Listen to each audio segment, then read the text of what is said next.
Hey everyone, today we're going to look at collections and how to create them and how they be used in your classroom. So once you're in Destiny Discover, you'll click this main menu over here and you'll click collections, and usually it takes you um, right to public or featured collections. If you're wanting to create a collection, you're going to click on private.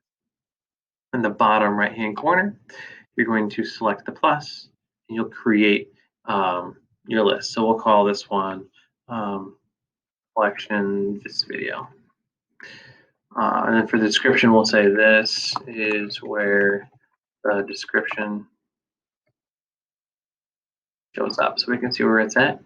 Next, we'll click if we want to keep it private, anyone at St. Charles North or your school, at the district, or for public anyone to see. This one, I'm just going to keep private because I'll end up deleting it in a minute.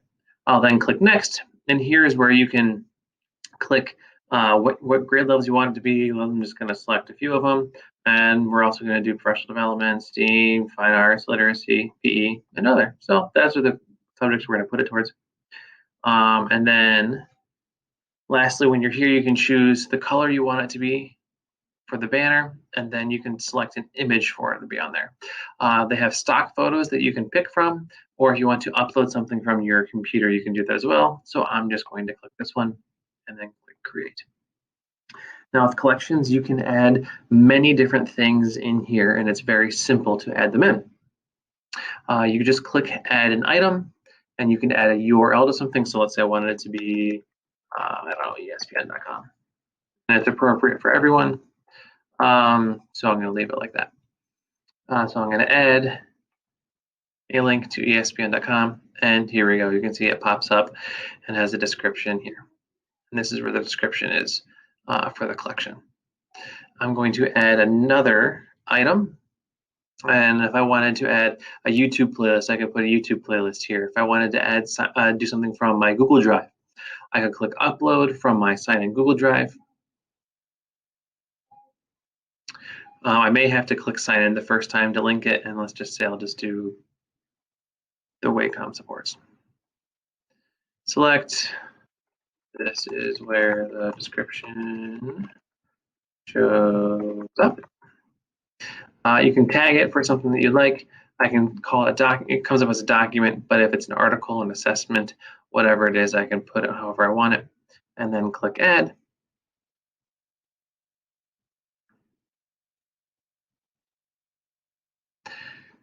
Now you'll see that it does not add a picture for the document. So if I wanted to add a picture, I'd click the three dots, click edit, I'd click on image, and then I can upload an image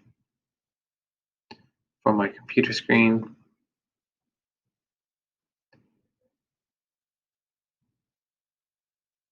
And then you can click to show us something else, and you can zoom out or zoom in however much you want. So I'll just leave that there. Save. So we now have the Wacom supports document there. I'm going to show you something else you can add. Let's say you have other collections that you have of books that you want to link to. So let's say I want to do the Abe Lincoln books, and let's do some high interest nonfiction books, and let's also do the top biography and memoirs. We'll do that. We'll scroll down to the bottom and click add. And now those are now selected into our collection. If we want it to be in a different order, you can just click and drag to put them in a different order from where they are. You can change the views. So this view keeps everything the same size. This one puts it in a list, and you can see how the different colors show up from how they're at. If you are wanting to, you can add standards to it. You can copy it. Your activity shows you when you added something to it. You can download it as a PDF. Also, you can share it. So this is where if you're wanting to put a link on your Google Classroom or on Schoology, you would click, anyone with a link can view. There's an email link, but here's the Google Classroom link, so you can put it there, or you can just copy the link to where you're going. And let's say you wanted to have someone else collaborate on this collection with you.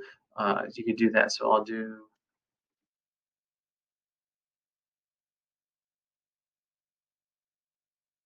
type in her name, click in, I'll make sure that's can edit. So if I want to do that, and then I would invite them, and they would be able to, when she accepts it, she would be able to come in and edit anything on this collection. Again, collections is just a place to keep everything together. It's really good because you can have book lists and other materials together for your class to use. If you have any questions about this, please see your LRC director.